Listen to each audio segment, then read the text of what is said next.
In the vast expanse of the Kepler sector, where alien civilizations measure worth by technological advancement and genetic purity, humanity was deemed the weakest link in the galactic coalition.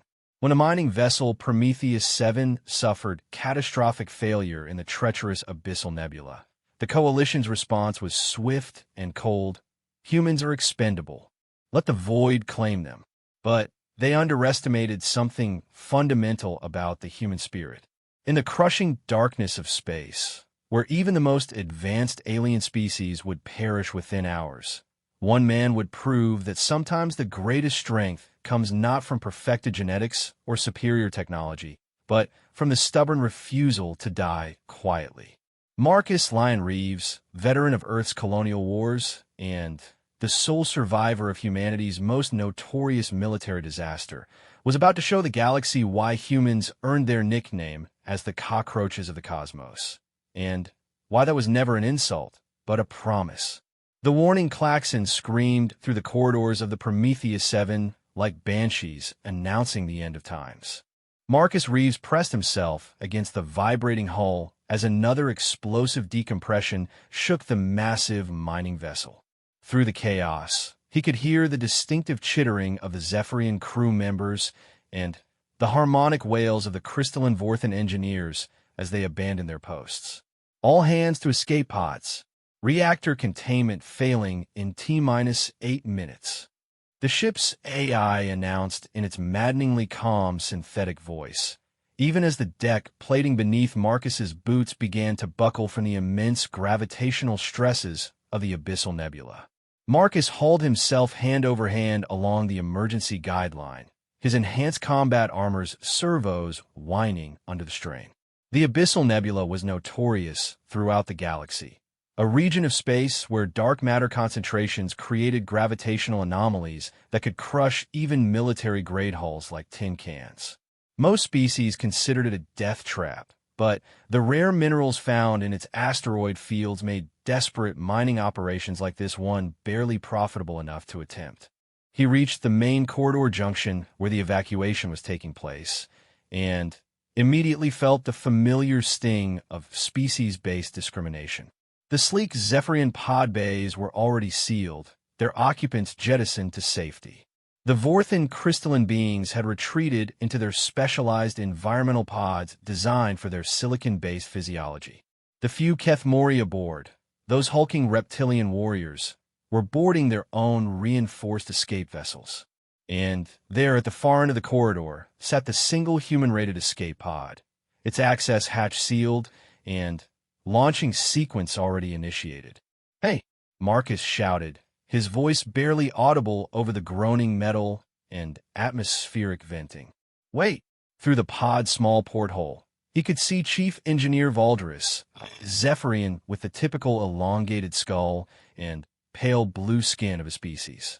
Valderus met Marcus's gaze for a moment, his large black eyes showing what might have been regret before deliberately engaging the launch sequence.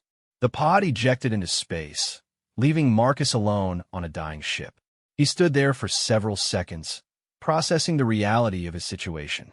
This wasn't the first time he'd been abandoned by alien allies. It seemed to be a running theme in human-alien relations. The other species in the Galactic Coalition viewed humans as useful but ultimately expendable laborers, good for the dangerous jobs that required adaptability rather than specialization. 6 minutes to reactor breach, the AI announced helpfully. Marcus turned and began running toward the ship's aft section. If he couldn't escape, maybe he could survive. The Prometheus 7 was a massive vessel, over 2 kilometers long, designed for deep space mining operations in hazardous environments. Somewhere in its bowels would be emergency equipment designed for exactly this kind of catastrophic scenario. He reached the emergency supplies section just as another gravity wave from the nebula caused the ship's superstructure to twist violently. Emergency lockers burst open, spilling their contents into the corridor.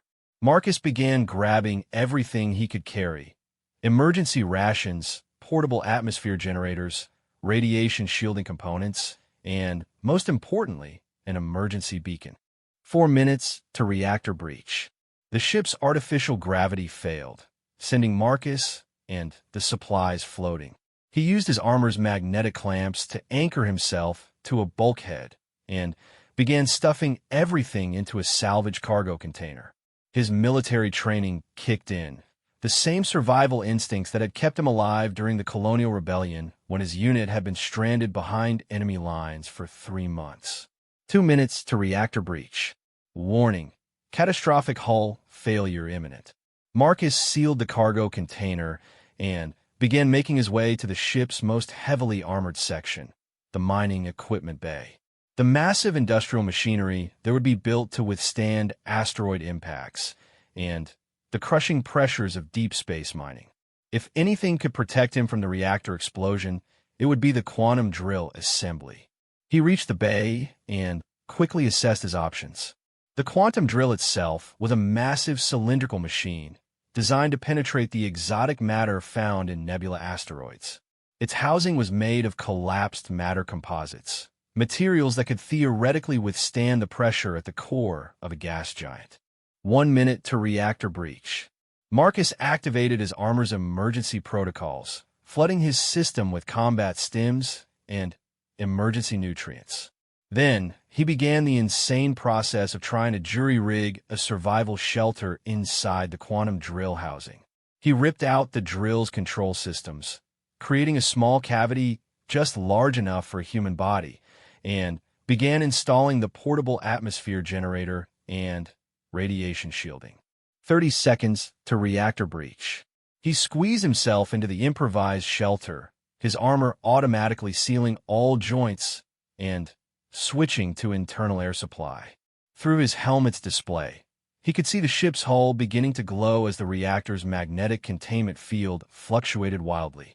10 seconds to reactor breach. It has been an honor serving with you all. The explosion that followed would be visible from 3 star systems away. Marcus felt the quantum drill housing compress around him as forces beyond imagination tore through the Prometheus 7. His armor's inertial dampeners screamed warnings as G-forces that should have liquefied him somehow barely stayed within survivable parameters. The hull around him heated to temperatures that would vaporize most known materials, but the collapsed matter composite held. Then came the secondary explosions as the ship's fuel stores ignited, followed by the tertiary blast as the quantum drilling equipment itself overloaded.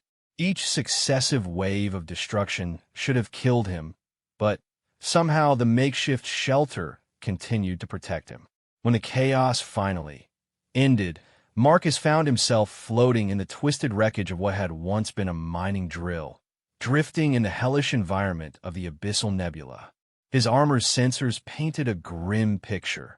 Radiation levels that would kill most species in minutes, gravitational shears that were constantly trying to tear him apart, and the wreckage of the Prometheus 7 scattered across several cubic kilometers of space. He was alive, but trapped in a region of space where even the most advanced rescue ships feared to venture. The escape pods had likely made it to the nebula's edge by now, where they would be picked up by coalition vessels. By now, the official reports would already be filed.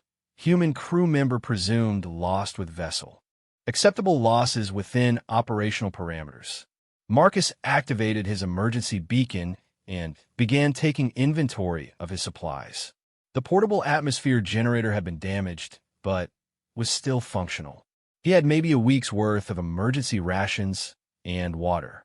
The radiation shielding was working, but he could see the power levels slowly draining. Through his helmet's display, he could see the twisted beauty of the abyssal nebula stretching out in all directions. Colors that had no name in any human language swirled through clouds of exotic matter, while gravitational lensing effects made distant stars appear to dance in impossible spirals. It was simultaneously the most beautiful and most deadly environment he had ever seen. As he drifted in his makeshift survival pod, Marcus began to laugh. It started as a quiet chuckle, but grew into full-blown laughter that echoed inside his helmet. Here he was, abandoned by his supposed allies, floating in one of the most dangerous regions of known space, with supplies that would last maybe a week if he was lucky. By all rights, he should be dead already. But he wasn't dead.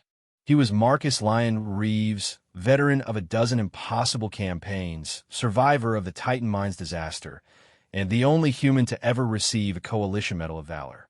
He had earned his nickname not because he was brave, but because he was too stubborn to die when he was supposed to.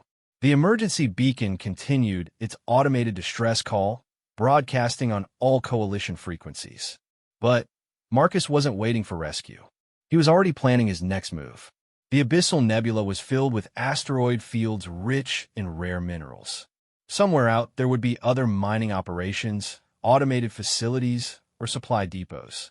The trick would be surviving long enough to reach them while avoiding the gravitational anomalies that made this region of space so dangerous.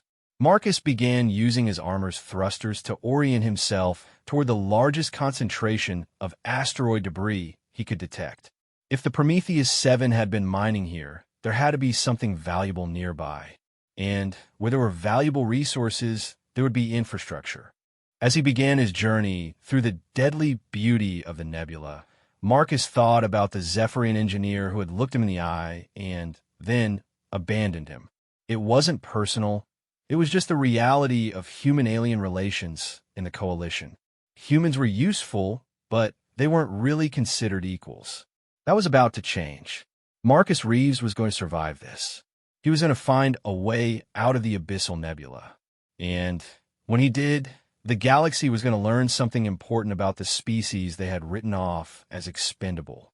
Humans didn't just survive the impossible, they thrived in it. 3 days into his nightmare journey through the Abyssal Nebula, Marcus had learned to read the gravitational tide charts like an old Earth sailor reading ocean currents. The exotic matter concentrations that made this region so dangerous also created predictable patterns, if you knew how to look for them. His makeshift survival pod, constructed from the quantum drill housing, had proven surprisingly resilient. The collapsed matter composite continued to protect him from radiation that would have cooked him down to his bones, while his jury-rigged life support system maintained a barely breathable atmosphere inside his cramped shelter. Marcus had rationed his food carefully, but by his calculations, he had maybe 3 days of supplies remaining. The emergency beacon continued its automated distress call, but he had long since stopped believing anyone was coming to rescue him. The Coalition had written him off as acceptable losses, and no sane captain would risk their ship and crew venturing this deep into the nebula for one presumed dead human. That's when his armor's sensors detected something impossible. At first, Marcus thought it was just another asteroid cluster, but as he drifted closer, the geometry became too regular, too purposeful to be natural. Through the swirling clouds of exotic particles, he could make out what appeared to be a space station of some kind. But the design was unlike anything in the Coalition databases. The structure was massive, easily the size of a small city, built from what appeared to be the same collapsed matter composites as his drill housing. But where Coalition architecture favored clean lines and efficient functionality, this station was organic, almost grown rather than constructed. Curved spires twisted away from a central hub like the branches of some impossible tree, while sensor arrays that looked more like leaves caught and channeled the nebula's exotic energies. Most remarkably, the station appeared to be completely intact and operational, despite being located in the heart of one of the galaxy's most dangerous regions. Marcus used his suit's thrusters to navigate toward what appeared to be a docking bay. As he drew closer, he could see that the station's hull bore scars from countless asteroid impacts and gravitational stresses, but the exotic materials had somehow maintained structural integrity. Whatever race had built this place, they had technology that made even the advanced Coalition races look primitive. The docking bay was clearly designed for much larger vessels than his improvised survival pod, but automated systems activated as he approached. Magnetic grapples gently captured his jury-rigged shelter and drew him inside, while atmospheric fields sealed the bay behind him. Marcus felt artificial gravity take hold of his makeshift pod, and for the first time in days, experienced the luxury of up and down. Through his helmet's display, He could see the bay pressurizing with a standard oxygen-nitrogen atmosphere mix. Emergency lighting activated, bathing everything in a soft blue glow that reminded him uncomfortably of Zephyrian neural patterns. When the atmospheric readings stabilized, Marcus carefully opened his survival pod and stepped onto the station proper. His armor's sensors immediately began cataloging everything they could detect: atmospheric composition, radiation levels, potential threats, structural integrity. What they found defied explanation. The station was not only intact and operational, it was actively maintaining itself. Microscopic repair drones, so small they were barely visible even to his enhanced sensors, constantly moved along the walls and ceiling, repairing microfractures and replacing worn components. The technology was so advanced it seemed almost magical. But more disturbing was what his sensors couldn't detect: any life signs whatsoever. Marcus began exploring the station methodically, his military training keeping him alert for potential threats. The corridors were clearly designed for humanoid beings, though the proportions suggested the builders had been somewhat larger than baseline humans. The walls were covered with what appeared to be control interfaces, but they were unlike any technology in the Coalition databases. Instead of discrete buttons or touch screens, the interfaces seemed to be grown from the same organic materials as the station itself.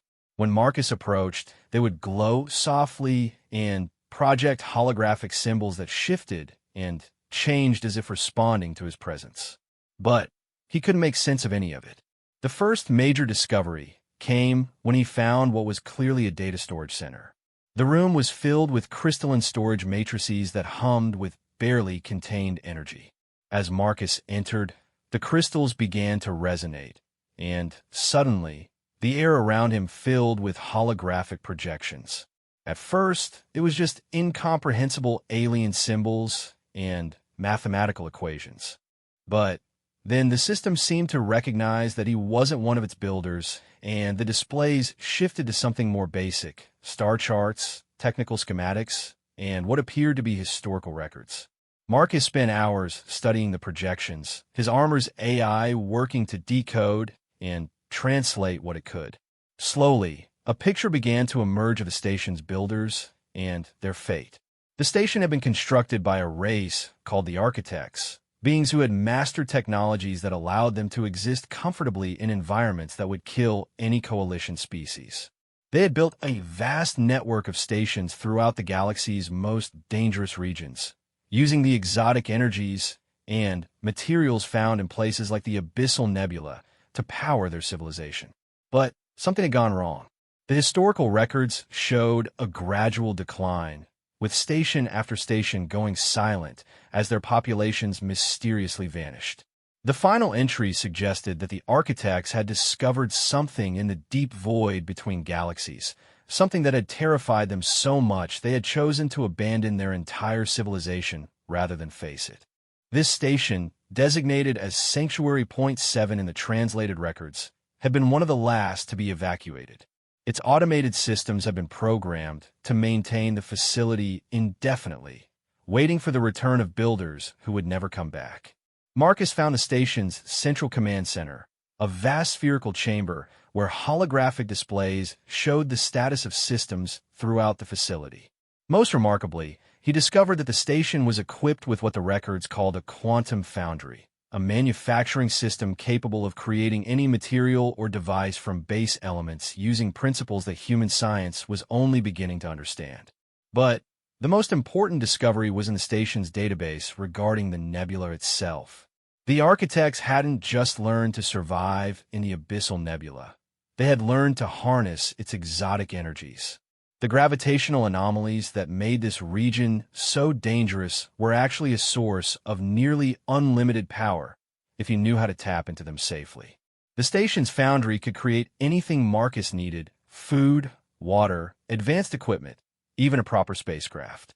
But first, he had to figure out how to operate Architect technology. Marcus spent the next 2 days learning to interface with the alien systems. The interfaces were surprisingly intuitive once he understood that they responded to biometric feedback rather than manual input. The architects had designed their technology to respond to neural patterns and emotional states, creating a symbiotic relationship between user and machine. His first successful creation was a simple meal, something that tasted remarkably like Earth chicken, though he suspected it was assembled molecule by molecule from base elements. But it was real food, not the emergency rations he had been surviving on, and it gave him hope that he could master more complex systems. The breakthrough came when he accidentally activated what the records called a memory interface while trying to understand the Foundry controls. Suddenly, Marcus found himself experiencing the memories of the station's last architect operator, a being called something that translated roughly to Voidwalker. Through Voidwalker's memories, Marcus experienced the final days of Sanctuary Point 7. He felt the aliens' confusion and growing horror as reports came in from other stations about entire populations vanishing without trace. He experienced the desperate attempts to understand what was happening and the final decision to evacuate rather than risk whatever fate had befallen the other architect colonies. But most importantly, he learned how to operate the quantum foundry. Marcus spent the next several hours creating the equipment he would need not just to survive, but to thrive in the Abyssal Nebula. Using architect design principles, he fabricated an environmental suit that could protect him from radiation levels that would kill him in seconds, while drawing power directly from the nebula's exotic energies. He created tools that could manipulate matter at the quantum level and weapons that could tear holes in space-time itself.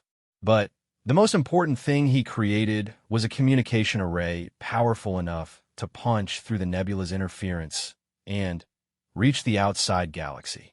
As Marcus prepared to make contact with the outside universe for the first time in over a week, he realized that his situation had changed fundamentally. He was no longer a stranded human hoping for rescue. He was now the custodian of technology that could revolutionize galactic civilization or destroy it if it fell into the wrong hands. The Coalition had abandoned him here to die, writing him off as acceptable losses in their cold calculations of species hierarchy. But Marcus Reeves had not just survived. He had discovered something that would force every race in the galaxy to reconsider their assumptions about human potential. He activated the communication array and began composing a message that would shake the foundations of galactic politics. But first he had work to do. The architects had left behind more than just one station, and Marcus intended to find them all. The galaxy was about to learn that sometimes the greatest discoveries came not from the species that considered themselves superior, but from the ones that refused to die quietly in the dark. Marcus stood in the central command chamber of Sanctuary Point 7, surrounded by holographic displays showing the locations of 37 other architect stations scattered throughout the galaxy's most dangerous regions. Each facility was represented by a pulsing icon indicating its operational status, and remarkably, 23 of them showed green, still functional after centuries of abandonment.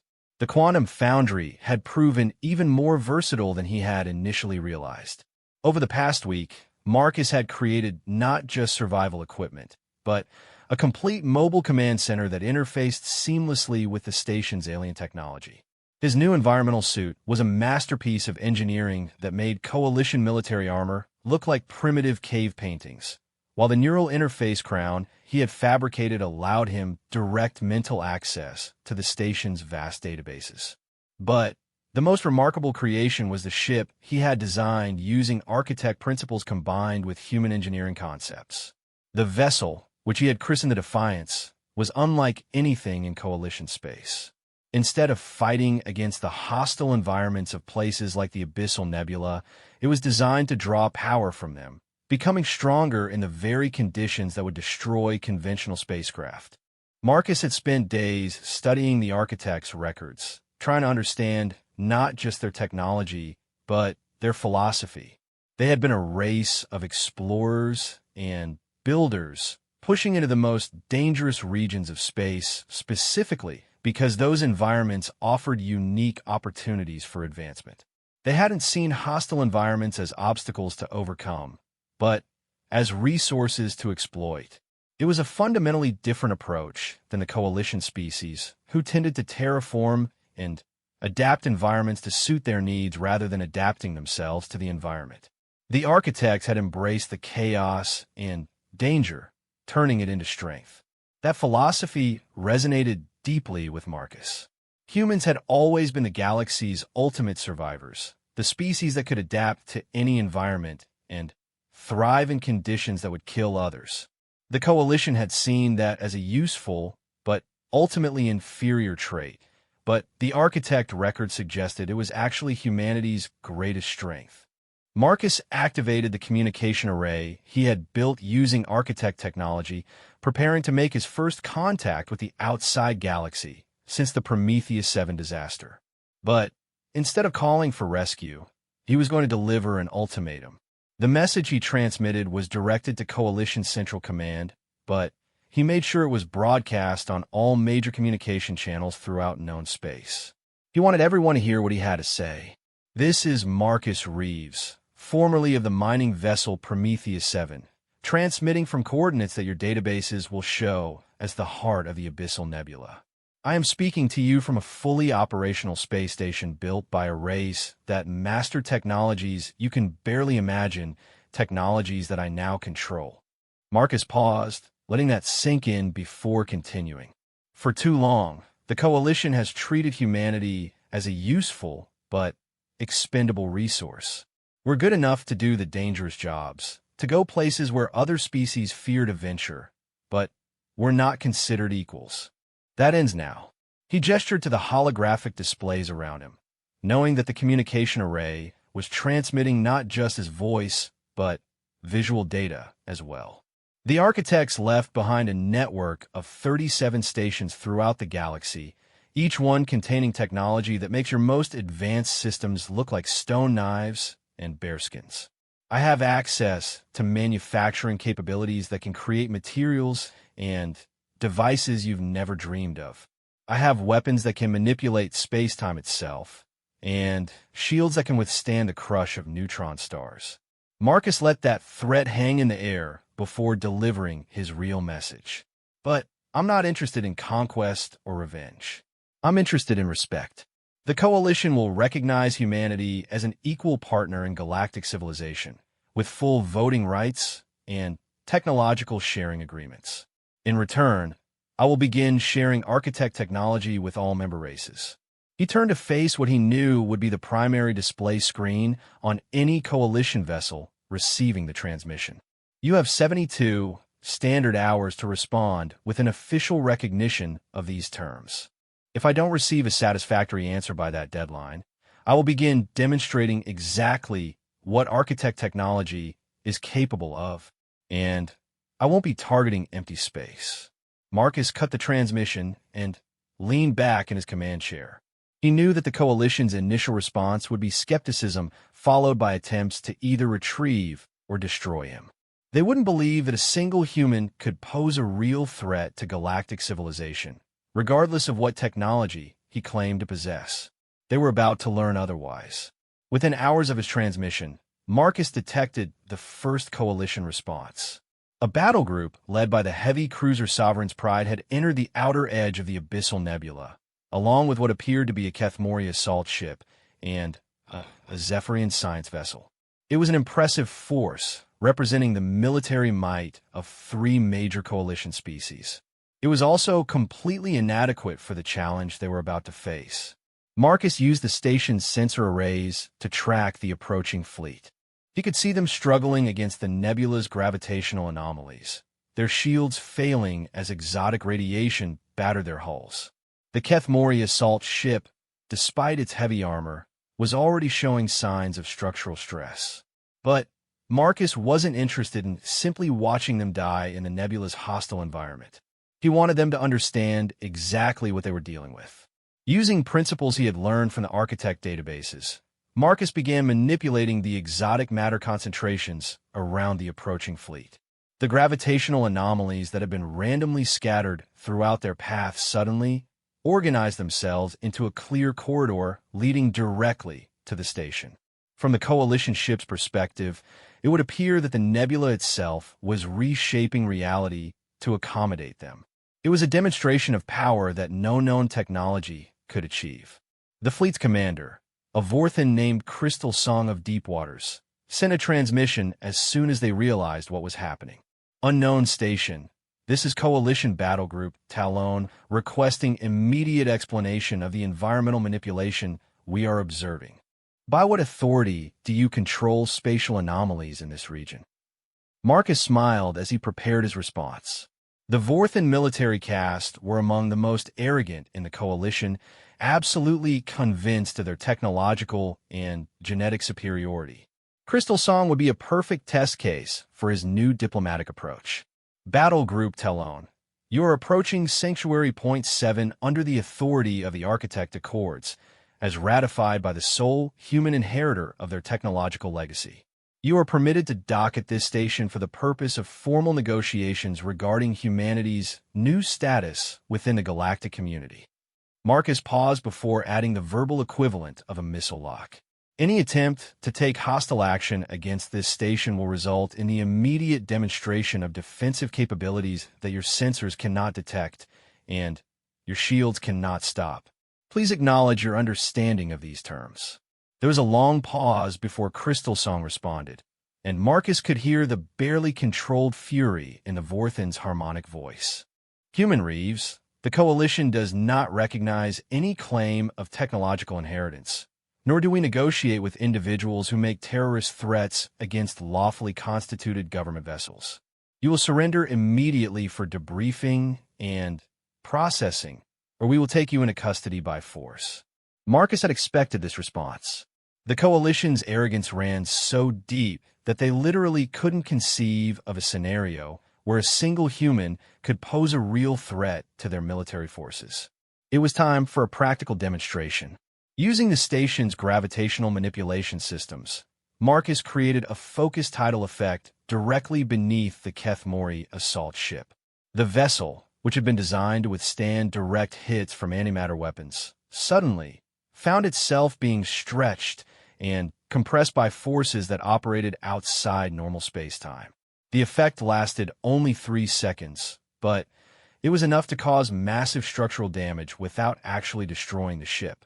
When it was over, the assault ship was drifting helplessly, its main engines offline and its hull covered in stress fractures.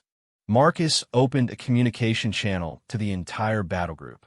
That was approximately 0.001% of this station's defensive capability, applied with surgical precision to avoid loss of life. The next demonstration will not be so gentle. You have 10 minutes to decide whether you want to dock for negotiations or return to Coalition space to report your complete inability to threaten human-controlled architect technology. He cut the channel and waited. Through the station's sensors, he could monitor the frantic communications between the Coalition ships as their commanders tried to understand what had just happened to them. Their sensors showed no energy discharge, no weapon signature, nothing that their instruments could detect or their defenses could counter. 5 minutes later, Crystal Song's voice came over the communication system, the harmonic patterns indicating barely suppressed rage and humiliation. Sanctuary Point 7, Battle Group Talon requests permission to dock for formal diplomatic negotiations. Marcus smiled as he guided the battered Coalition ships into the station's docking bays. The first phase of his plan was complete. Now came the much more dangerous task of convincing the Coalition's representatives that humanity deserved a place at the table as equals rather than servants. But he had advantages now that no human diplomat had ever possessed. He had technology that made him functionally invincible, access to resources that could transform galactic civilization, and, most importantly, he had proven that humans could not only survive in the galaxy's most hostile environments, but master them. The Coalition was about to learn that sometimes the species you underestimate the most are the ones that reshape the entire game. The diplomatic meeting took place in what Marcus had designated as the station's primary conference chamber, a vast spherical room where holographic star charts and technical displays created an immersive environment that demonstrated the scope of architect technology. Representatives from 3 coalition species sat around a table that had been grown from the station's organic materials, their faces reflecting varying degrees of shock, anger, and barely concealed fear. Crystal Song of Deep Waters, the Vorthan fleet commander, was a being of living crystal whose body naturally resonated with harmonic frequencies that reflected her emotional state. Currently, those harmonics were producing a discordant melody that Marcus's neural interface translated as frustrated rage mixed with grudging respect. The fact that she was here at all, rather than attempting to destroy the station, spoke volumes about how thoroughly his demonstration had shaken her confidence. Beside her sat Commander Thexvor of the Kethmori assault ship, his reptilian features set in what Marcus had learned to recognize as the species' equivalent of deep thought. The Kethmori were warriors by nature, bred for combat over thousands of generations, but they were also pragmatists who understood the difference between honorable battle and pointless suicide. The third representative was the one that concerned Marcus the most, Science Director Vailash of the Zephyrian Collective, whose pale blue skin and elongated skull marked him as one of the galaxy's most intellectually advanced species. The Zephyrians have been studying architect ruins for centuries without being able to unlock their secrets, and the hunger in Vailash's large black eyes suggested he would do almost anything to gain access to functional architect technology. Marcus had taken his time before appearing at the conference, using the station's quantum foundry to create formal diplomatic robes that incorporated both human and architect design elements. The garments were more than just ceremonial.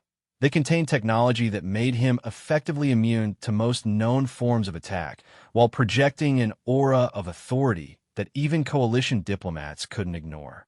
Honored representatives of the Galactic Coalition, Marcus began, his voice carrying easily through the chamber's acoustic systems. Thank you for accepting my invitation to discuss humanity's future role in galactic civilization. I trust your journey here has been educational. Crystal Song's harmonics shifted to what Marcus recognized as barely controlled sarcasm. Human Reeves' invitation was accompanied by a demonstration of military force that violated 12 separate articles of the Coalition Defense Treaty. Your actions constitute an act of war against lawfully constituted government vessels. Marcus smiled calmly. Commander Crystal Song, I disabled one ship's engines with surgical precision while avoiding any loss of life. If I had intended an act of war, your battle group would currently be expanding plasma clouds. Shall I demonstrate the difference? The threat was delivered so casually that it took several seconds for its full implications to sink in. Thexvor's reptilian features shifted into what Marcus had learned was the Kethmori expression for reassessing a potential enemy's threat level. Perhaps, the warrior commander said slowly, we should focus on why you have brought us here rather than discussing what you could do to us. Marcus activated the chamber's holographic systems, and, suddenly, the space around them filled with detailed schematics of architect technology. Manufacturing systems that could create matter from pure energy, propulsion systems that could fold space-time to enable instantaneous travel across galactic distances, and defensive systems that could render entire star systems impervious to any known form of attack. The architects left behind technology that makes everything in coalition space look like children's toys, Marcus said. Manufacturing capabilities that could end scarcity throughout the galaxy. Medical technology that could extend the lifespan of any species indefinitely. Energy systems that could power galactic civilization for millions of years without depleting any natural resources. Science Director Vailash leaned forward, his intellectual hunger overcoming diplomatic protocol. Remarkable. We have studied architect ruins for 3 centuries without understanding even basic operational principles. How did you succeed where our greatest minds fail? Marcus had anticipated this question, and his answer was carefully calculated to drive home his point about human capabilities. The architects designed their technology to interface with adaptive neural patterns rather than specialized cognitive structures.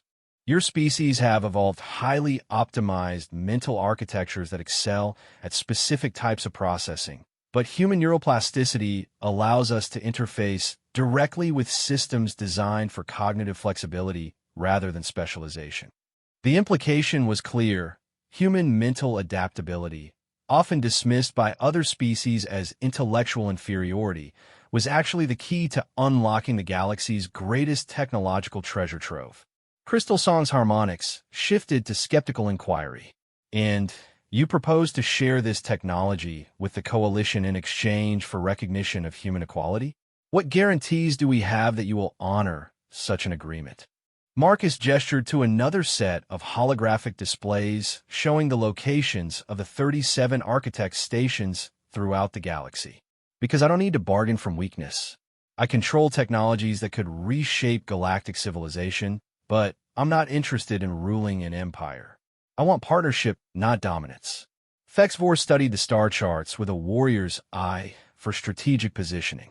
These stations are located in the most dangerous regions of known space. Sectors where even our most advanced ships cannot operate safely. Exactly, Marcus replied.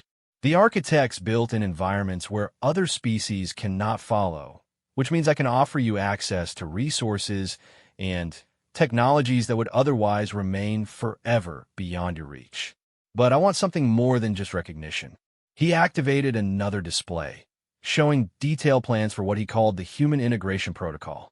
I propose the establishment of joint research facilities staffed by teams from all Coalition species, working together to unlock and adapt architect technology.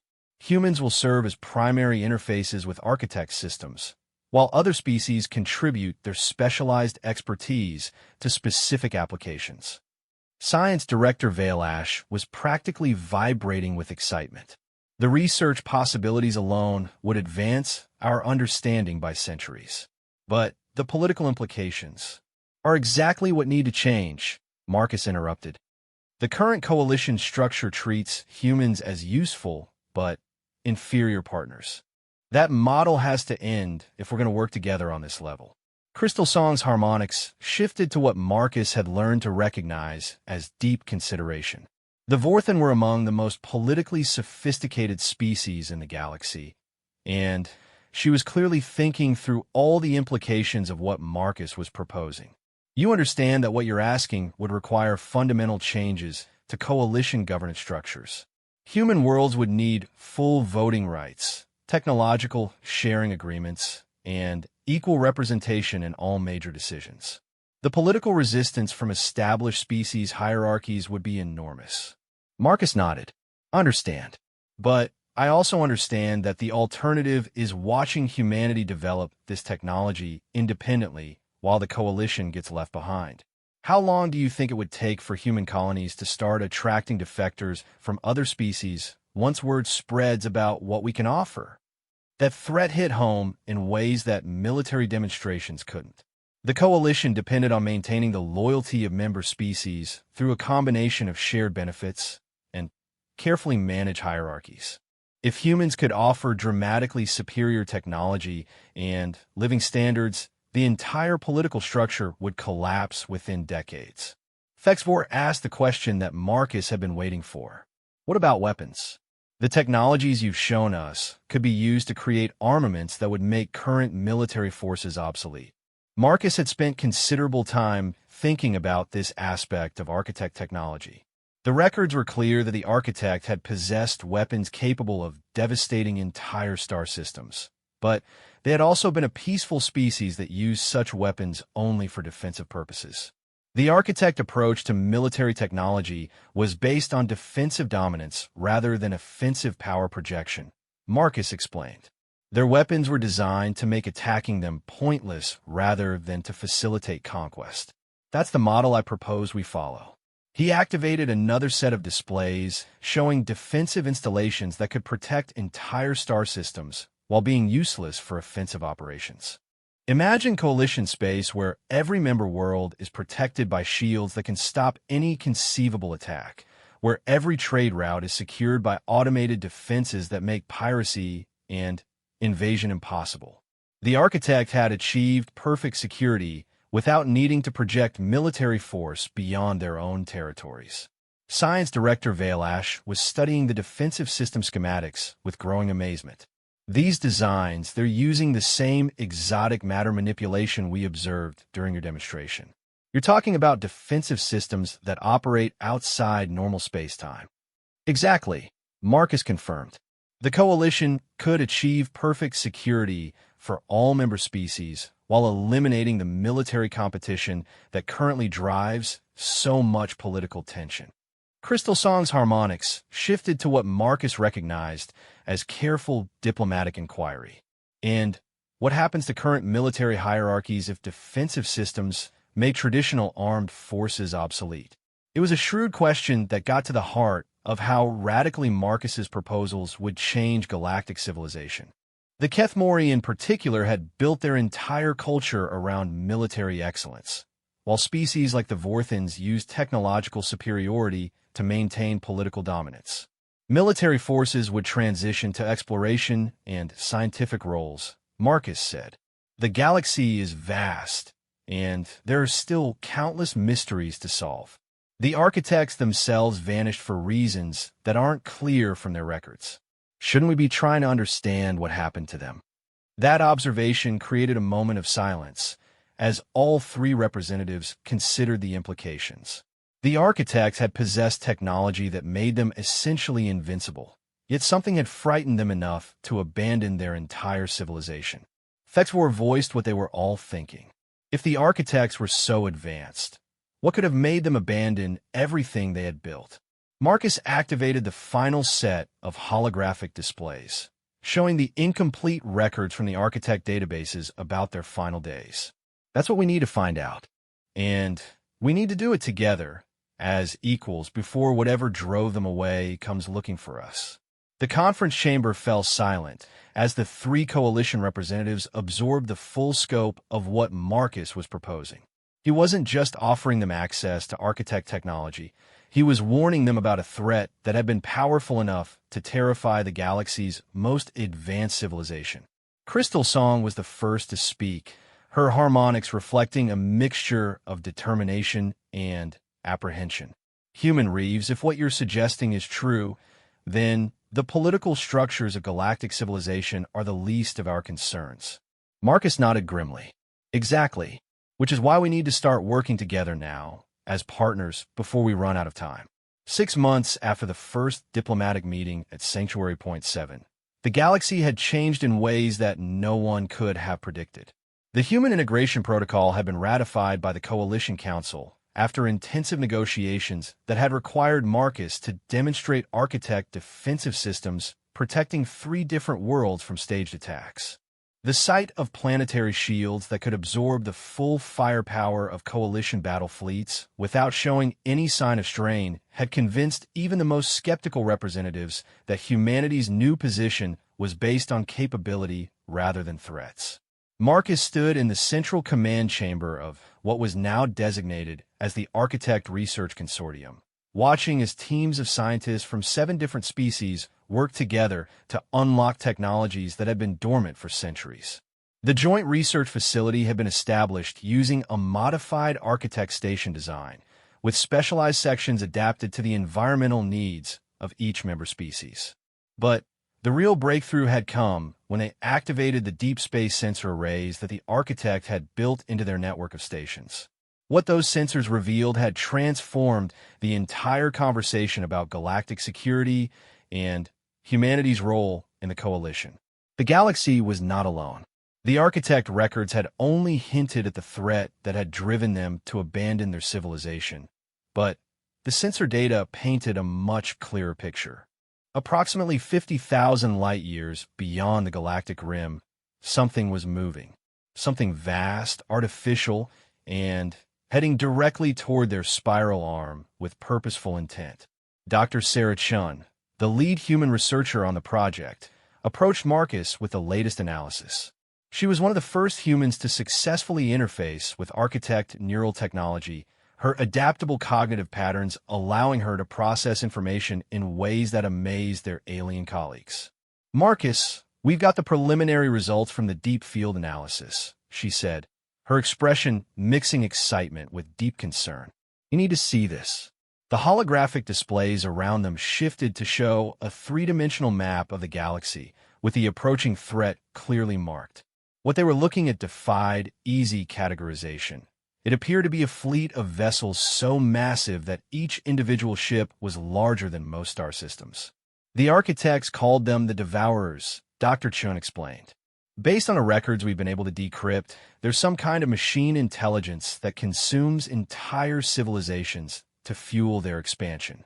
They don't negotiate, they don't communicate, they just arrive and strip everything down to base matter. Marcus studied the projections, his mind racing through tactical implications. The approaching fleet was still thousands of years away at its current rate of travel, but the scale of the threat was unprecedented. Even with architect technology, defending against something that massive would require every species in the galaxy working together. "How much time do we have?" he asked. Dr. Chin activated another display showing projected arrival times based on various acceleration patterns. If they maintain current velocity, approximately 8,000 standard years. But the architect records suggest they have faster-than-light capabilities that we haven't observed yet. If they decide to accelerate. She didn't need to finish the sentence. Even with 8 millennia to prepare, building defenses capable of stopping the Devourers would require mobilizing the resources of every civilization in the galaxy. Commander Crystal Song entered the chamber, her harmonic patterns reflecting urgent concern. Over the past months, the Vorthan Fleet Commander had become one of Marcus's most trusted allies, her initial skepticism replaced by genuine respect for human capabilities. "Marcus, we're receiving priority communications from Coalition Central Command. The sensor data we've been sharing has caused quite a stir among the leadership councils." Marcus wasn't surprised. The discovery that the galaxy faced an existential threat from outside forces had fundamentally changed the political landscape. Species that had spent centuries competing for resources and influence were suddenly forced to confront the reality that none of their individual capabilities would matter if the Devourers arrived to find a divided and weakened galactic civilization. "What's the Council's position?" Marcus asked. Crystal Song's harmonics shifted to what he had learned to recognize as diplomatic frustration. They want to establish a unified defense initiative under coalition authority, with architect technology distributed to member species based on current political hierarchies. Marcus felt his jaw clench. Even facing annihilation, the coalition's leadership couldn't let go of their obsession with maintaining existing power structures. They still saw architect technology as something to be controlled and distributed according to political considerations rather than strategic necessity. "That won't work," he said. The architect defensive systems require human neural interfaces to operate at full efficiency. You can't just hand out the technology like party favors and expect it to function properly. Dr. Chun nodded in agreement. "We've been running tests with volunteer crews from other species.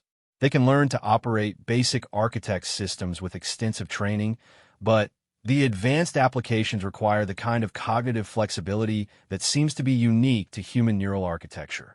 It was a frustrating reality that Marcus had been grappling with since the first joint research teams began working with architect technology.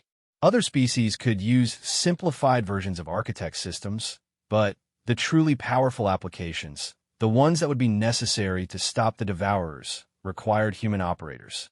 Science Director Vale Ash approached their group, his excitement barely contained despite the grave nature of their discoveries.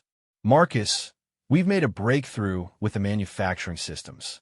We can now produce architect defensive platforms at approximately 10 times the rate we initially projected." That was encouraging news, but Marcus knew it still wasn't enough. The Devourers represented a threat on a scale that dwarfed anything the galaxy had ever faced. Even with accelerated production timelines, they would need every available advantage to have any chance of survival. "What about the other architect stations?" Marcus asked. "Have we made contact with the automated systems?" Dr. Chin activated a galactic display showing the status of all 37 known architect facilities. 28 stations are now fully operational under human control. The remaining 9 are located in regions too dangerous for even our enhanced ships to reach safely. Marcus studied the display, noting the strategic positioning of the stations throughout the galaxy's most hazardous regions. The architects had clearly understood the value of controlling environments that other species couldn't access, and that strategic advantage was now humanity's greatest asset. We need to accelerate the training programs, he decided. Every human colony needs teams capable of interfacing with architect technology, and we need to start building the defense network immediately. Commander Thexvor entered the chamber, his reptilian features set in what Marcus had learned to recognize as grim determination. The Kethmori warrior had become one of the strongest advocates for unified defense planning, his military background allowing him to grasp the tactical implications of the Devourer threat more clearly than many political leaders. Marcus, the coalition military commanders are requesting a demonstration of integrated defensive capabilities. They want to see how human-operated architect systems would perform against a coordinated assault. Marcus considered the request. The coalition military had been struggling to adapt their traditional tactical thinking to the reality of architect technology.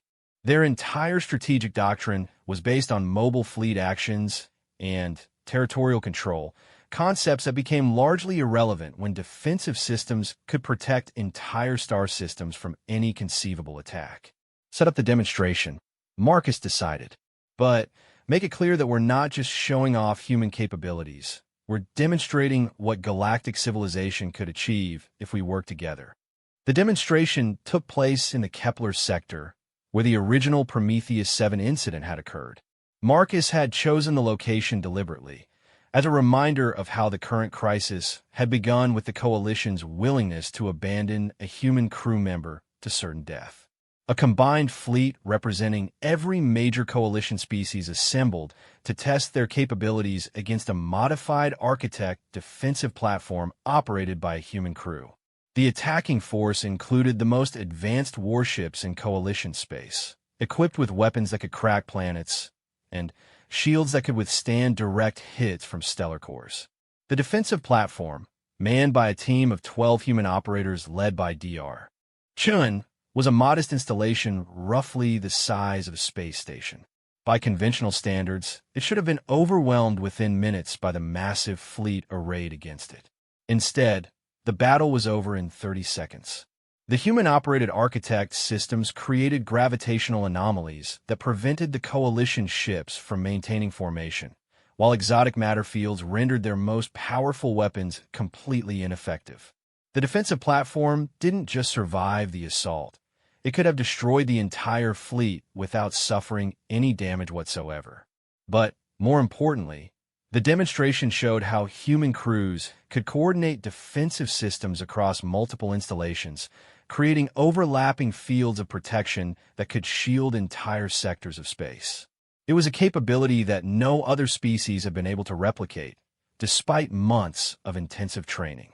After the demonstration, Marcus found himself in another diplomatic meeting, this time with representatives from every major Coalition species.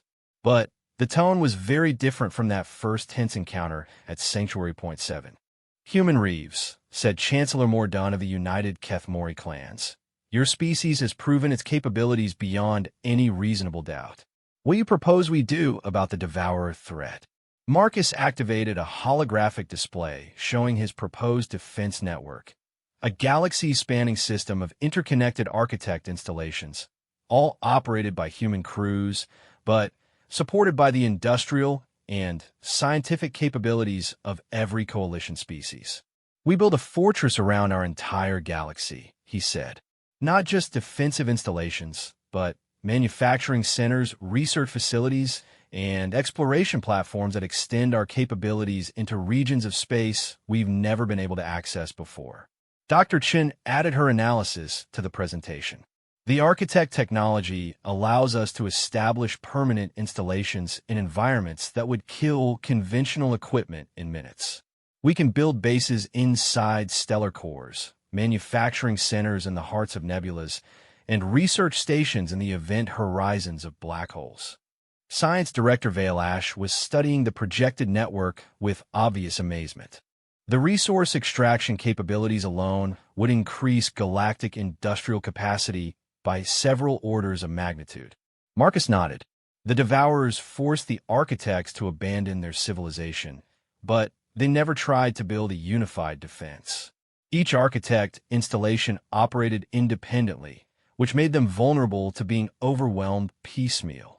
He gestured to the holographic display, showing interconnected defensive systems. But we can do better. We can build a network where every installation supports every other installation, where the destruction of any single component only makes the entire system stronger. Commander Crystal Song's harmonics reflected deep consideration. You're proposing to transform the entire galaxy into a single defensive fortress. The logistical requirements alone would be staggering, but achievable, Marcus replied. If every species contributes their specialized capabilities to the effort, the Zephyrians handle advanced research and development. The Kethmori manage military logistics and training. The Vorthans coordinate manufacturing and resource distribution. Humans operate the architect interfaces and establish installations in hostile environments. It was an ambitious vision that would require unprecedented cooperation between species that had spent centuries competing for dominance.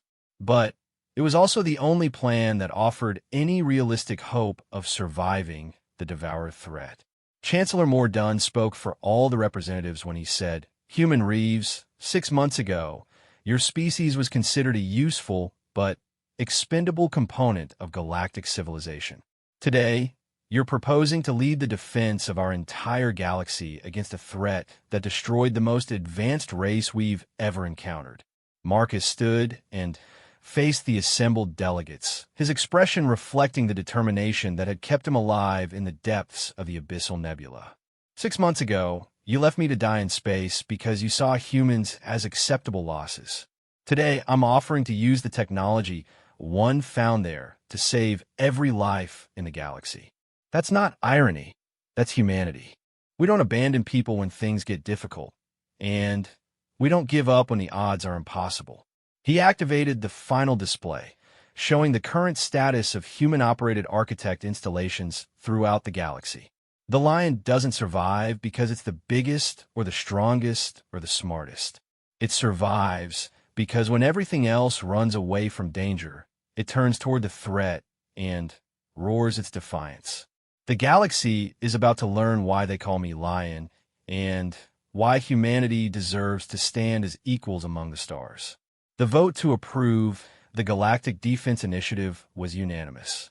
For the first time in galactic history, every coalition species would work together as true partners, united not by political convenience, but by the shared determination to survive.